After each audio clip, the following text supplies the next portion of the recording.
আমাদের বেশিরভাগ মেয়েদের জীবনটাই এমন যে আমরা যা কিছুই করি বেশিরভাগ অন্যকে উদ্দেশ্য করেই করি, নিজেদের জন্য আসলে আমাদের তেমন কিছুই করে ওঠা হয় না। তো হ্যালো এভরিওয়ান, জিতুস মম কিচেনে তোমাদের আবারও স্বাগত। সকালবেলা রান্না করতে যেয়ে হঠাৎ করে ফ্রিজ খুলেই দেখলাম যে একটা ইলিশ মাছ অনেকদিন ধরে আনা হয়েছিল কিন্তু রান্না করা হচ্ছিল না। তো আজকে কিন্তু ঝটপট করে সেই ইলিশ মাছটা রান্না করে ফেলেছিলাম। তার সঙ্গে কিন্তু ভাজি করে নিয়েছিলাম পেঁয়াজকলি, গাজর এবং আলু দিয়ে। তো গাজর এবং আলু দিয়ে পেঁয়াজকলি ভাজি করলে কিন্তু অনেক ভালো লাগে, যেহেতু একটা গাজরই ছিল, ওই একটা গাজর আর কিসের সাথে দিব, এই জন্য কিন্তু আমি একসঙ্গে আলু, পেঁয়াজকলি এবং গাজর একসঙ্গে ভাজি করে নিয়েছিলাম। আমরা আসলে মেয়েরা বোধহয় এমনই হয় যে সংসারে কোনো জিনিস একটা দুইটা বেঁচে যায়, কোনো সবজি, তাহলে কিন্তু আমরা অন্য তরকারির ভিতর দিয়ে মনে করি যে এটা খেয়ে ফেলা যায়। তো এইভাবেই কিন্তু একটু সংসারী না হলে আসলে চলে না মেয়েদের। এইটুকু সংসারী না হলে কিন্তু সংসারে কোনোভাবেই উন্নতি করা সম্ভব নয়। তো দেখো তার সঙ্গে কিন্তু আমি ওই ইলিশ মাছ রান্না করার জন্য কিন্তু মশলাটা করে নিয়েছি। আমি যেহেতু সরিষা ইলিশ করব, তো সেজন্য কিন্তু এখানে আমি জিরা, সর্ষে এবং কাঁচা লঙ্কা, সামান্য লবণ এবং হলুদ দিয়ে বেটে নিলাম।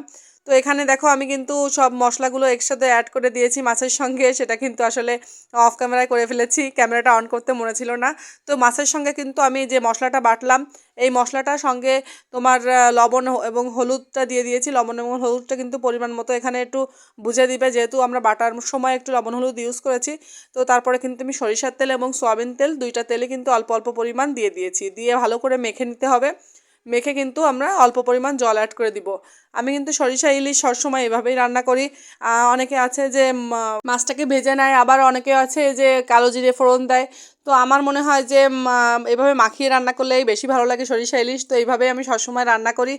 তো তোমার দাদা কিন্তু আজকে অনেক বড় একটা মাছ নিয়ে এসেছিলো। রান্নাবান্না শেষ করতেই দেখি শাশুড়ি মা আর তার ছেলে দুজনে মিলে বাজারে গিয়েছিল। তো সেখান থেকে কিন্তু 6 কেজি সাইজের এই বড় মাছটা কিনে নিয়ে এসেছিল। তো দেখো এগুলো কিন্তু সবই একটা মাছ থেকে হয়েছে, এতগুলো পিস। তো এই যে শাশুড়ি মা কিন্তু সব পরিষ্কার করে ধুয়ে রাখছিল। তো দেখো, আর ছেলের জন্য কিন্তু অনলাইনে অর্ডার দিয়েছিলাম কিছু গেঞ্জি সেট, একটু হাতা লম্বা, যেহেতু এখন হালকা ঠান্ডা।